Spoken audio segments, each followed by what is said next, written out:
여러분 안녕하십니까? 세계 곳곳에서 발생한 개벽 소식을 전해드리는 뉴스 더 개벽 시작합니다. 우리나라 최초의 상업용 원자력 발전소인 고리 1호기가 본격 해체 절차에 돌입합니다. 1978년 상업 운전을 시작한 지 47년 만인 2017년 영구 정지 이후 8년 만입니다. 원자력 안전위원회는 6월 26일 제216회 회의를 열고 부산 기장군 장안읍에 위치한 고리 1호기의 해체 계획서를 최종 승인했습니다.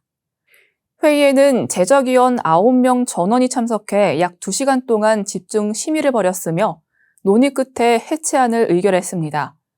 고리 1호기는 미국 웨스팅하우스가 설계한 가압경수로 방식의 원자로로 최대 595메가와트의 전력을 생산할 수 있도록 설계됐습니다. 상업가동 30년 후인 2008년에 설계 수명이 10년 연장됐지만 2015년 박근혜 정부 시절 압축 공기 밸브 불량 등 잇따른 사고로 영구 정지가 결정됐습니다. 문재인 당시 대통령은 2017년 정지 선포식에서 탈핵 정책을 천명한 바 있습니다. 한국수력원자력은 2021년 5월 원안위의 해체 계획서를 제출하고 이후 방사성 물질 제염 작업 등 사전 절차를 진행해 왔습니다. 이번 승인을 통해 1조 713억 원의 예산을 투입해 2037년까지 완전 해체를 완료할 계획입니다. 해체 심사의 주요 쟁점은 사용 후 핵연료 처리 문제였습니다. 현재 고리 1호기에는 총 3,391다발의 사용 후 핵연료가 있으며 이 중 485다발이 내부 수조에 보관 중입니다. 이에 따라 원안위는 약 5차례에 걸쳐 보완을 요구했고 지난 2월 고준위 방사성 폐기물 특별법이 국회를 통과하면서 해체 절차의 중요한 전환점을 맞았습니다. 해당 법은 국가 주도의 영구 처분장 확보와 주민 보상을 명문화해 고준위 폐기물 관리의 법적 기반을 마련한 것입니다. 최원호 원안위원장은 기술 능력과 방사선 픽복 기준이 법적 요건을 충족한 것으로 판단된다고 밝혔습니다. 업계는 이번 해체가 국내 원전 해체 산업의 본격 출발점이자 약 500조 원 규모의 글로벌 시장 진출의 초석이 될 것으로 기대하고 있습니다. 현재까지 상업용 원전을 해체한 국가는 미국이 유일하며 해체 경험이 있는 국가는 미국, 독일, 일본, 스위스 등 4개국에 불과합니다. 국내 첫 원전 해체 사례가 되는 만큼 향후 일정이 유동적일 수 있다는 점도 당국은 인정했습니다. 원자력 안전위원회와 한수원은 안전성과 정밀성 확보를 최우선으로 해체 절차를 추진하겠다는 입장입니다. 지난해 5월 태양에서 방출된 고에너지 입자들이 지구에 도달하면서 농업 현장에 심각한 영향을 끼쳤습니다. 미국 보스턴대 연구진은 최근 국제학술지 JGR 스페이스 피직스를 통해 당시 태양 폭풍으로 인해 자율주행 트랙터들이 정상적으로 작동하지 못했다는 연구 결과를 발표했습니다. 태양 폭풍은 태양 표면에서 전자와 양성자 같은 고에너지 물질이 대규모로 방출되는 현상입니다. 이 물질이 지구에 도달하면 지구의 자기장, 즉 지자기장이 심각하게 교란됩니다. 지난해 5월 초 발생한 태양 폭풍 당시 미국 국립해양대기청 산하 우주기상예측센터는 최고 등급인 G5, 지자기 폭풍 경보를 발령했습니다. 이는 2003년 이후 처음입니다. 문제는 이 강력한 태양 폭풍이 지구 전리층에까지 영향을 미쳤다는 점입니다. 전리층은 고도 50에서 1000km에 분포한 전기 성질의 대기층으로 GPS 신호가 통과하는 구간입니다. 연구진은 태양 폭풍이 만든 지자기 폭풍이 전리층을 강하게 요동치게 해 공기 파도 현상을 일으켰고 이로 인해 GPS 전자파가 지상의 정확한 위치에 도달하지 못했다고 설명했습니다. 그 결과 미국 중부 농장에서 GPS가 가리키는 위치와 실제 트랙터의 위치 오차가 최대 70m까지 발생했습니다. 남서부 지역에서도 20m 이상의 차이가 나타났습니다. 자율주행 시스템을 기반으로 작동하는 GPS 장착 트랙터는 보통 수센티미터 오차 내로 정밀하게 움직이는데 이처럼 수십 미터의 오차가 생기면 울타리를 넘어 다른 농지를 침범할 수도 있습니다. 당시 농민들은 위험을 피하기 위해 트랙터 운행을 중단했습니다.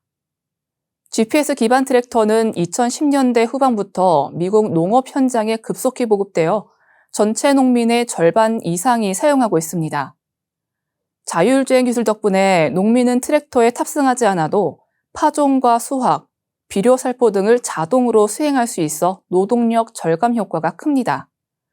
이러한 기술은 한국을 포함한 다른 나라에도 점차 도입되고 있습니다. 하지만 이번 사례는 첨단 기술도 자연의 변수 앞에선 무력해질 수 있다는 사실을 보여줍니다. 연구진은 GPS 신호 처리 기술의 정밀도를 높이고 전리층 변화에 따른 실시간 보정 시스템을 개발해야 한다고 제언했습니다.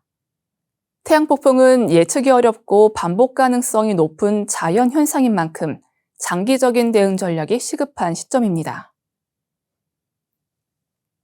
한국이 전 세계에서 세 번째로 소해헬기 개발에 나선 가운데 한국형 소해헬기가 최근 초도 비행에 성공하면서 해군 전력의 새로운 전환점을 맞이했습니다. 바다에 설치되는 기뢰는 수중의 지뢰라 불릴 만큼 위협적인 무기입니다. 특히 함정의 흘수선, 즉 수면 아래 가장 취약한 부분을 노리기 때문에 그 파괴력은 상상을 초월합니다. 이로 인해 해군 작전의 핵심은 기뢰를 신속히 탐지하고 제거하는 소해 작전에 달려 있습니다. 하지만 소해헬기의 개발은 높은 기술력과 비용 부담으로 인해 미국과 이탈리아만이 성공한 분야였습니다. 이번 한국형 소해헬기의 초도 비행 성공은 세계적으로 매우 이례적인 성과로 평가받고 있습니다. 국산 소해헬기는 수리온을 기반으로 제작된 마리논 헬기를 바탕으로 개발되었으며 레이저 기반 기뢰 탐색 장비와 수중 자율 탐색체, 무인 기뢰 처리 장비 등 3종의 핵심 임무 장비를 탑재했습니다. 올해 초 시제기 제작을 마친 후 시험 비행에 돌입한 이 헬기는 2026년 하반기까지 개발을 마무리할 계획입니다.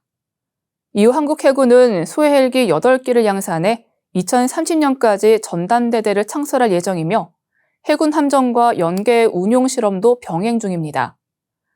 특히 소해헬기는 소해함보다 기동성이 뛰어나고 저공 비행을 통해 얕은 수심의 기뢰 제거도 가능하다는 점에서 작전 효율이 높다는 평가를 받고 있습니다.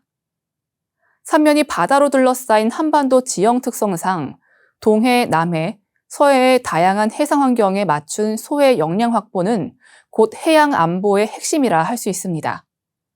이번 소해헬기 개발은 그 전략적 공백을 메우는 중대한 성과입니다. 또한 이는 K방산 수출의 포트폴리오 확대에도 기폭제가 될 것으로 보입니다. 수리온의 첫 해외 수출 이후 한국은 회전익기 분야에서 수출 역량을 강화하고 있으며 소해헬기의 기술력 또한 동남아시아, 중동, 유럽 시장에서 주목을 받을 가능성이 큽니다. 한국항공우주산업 관계자는 수리온 개발로 축적된 기술이 소해헬기로 이어진 것은 매우 뜻깊은 일이라며 이번 성과가 해군 전력 강화는 물론 세계 시장에서의 한국 헬기 기술의 위상을 높이는 계기가 되길 바란다고 밝혔습니다. 한국의 이번 도전은 단순한 무기 개발을 넘어 바다 위 국가안보와 글로벌 방산시장 진출이라는 두 마리 토끼를 동시에 노린 도약으로 평가됩니다. 올해로 창설 80주년을 맞은 유엔이 전례 없는 존속위기에 처했다는 우려가 커지고 있습니다. 전쟁과 기후위기 등 국제 문제 해결에 중심 역할을 해왔던 유엔이 정치적 영향력과 재정적 기반 모두에서 흔들리고 있다는 평가입니다. 2차 세계대전 이후 국제평화와 안보를 위한 국제질서 수립의 핵심 역할을 해온 유엔은 올해로 창설 80주년을 맞았지만 안팎의 도전에 직면하며 존재 자체가 위협받고 있습니다. 지난 6월 26일 유엔 헌잔채택 80주년을 맞아 미국 유엔 본부에서 기념 행사가 열렸지만 분위기는 무겁기만 했습니다. 안토니오 구테우스 유엔 사무총장은 연설에서 유엔 헌장을 향한 전례 없는 공격을 목격하고 있다며 강한 위기의식을 표명했습니다. 그간 유엔의 무력함에 대한 지적은 꾸준히 제기되어 왔지만 최근 들어선 존속 위기라는 표현까지 등장하고 있습니다. 러시아의 우크라이나 침공, 이스라엘 가자 지구 전쟁 등 굵직한 분쟁 속에서 유엔 안보리는 사실상 아무런 역할도 하지 못하고 있으며 이란과 이스라엘, 미국 간의 최근 무력 충돌에 대해서도 유엔은 뒷짐만 진 채 상황을 지켜보는 데 그쳤습니다. 정치적 영향력 악화에 더해 재정난은 유엔의 존립을 더 위태롭게 만들고 있습니다. 트럼프 대통령 행정부는 올해 들어 유엔 및 산하기구에 대한 지원 예산을 대폭 삭감했습니다. 이로 인해 유엔은 본부와 60개 이상의 해외 사무소를 포함해 수천 명 규모의 구조조정을 추진 중입니다. 유엔 당국자들은 오는 8월 트럼프 행정부의 유엔 기여금 평가 결과를 앞두고 긴장하고 있습니다. 부유한 회원국들의 분담금 축소가 이어지는 가운데 유엔은 각국의 외면 속에 기구 개편과 인력 감축을 강행할 수밖에 없는 상황입니다.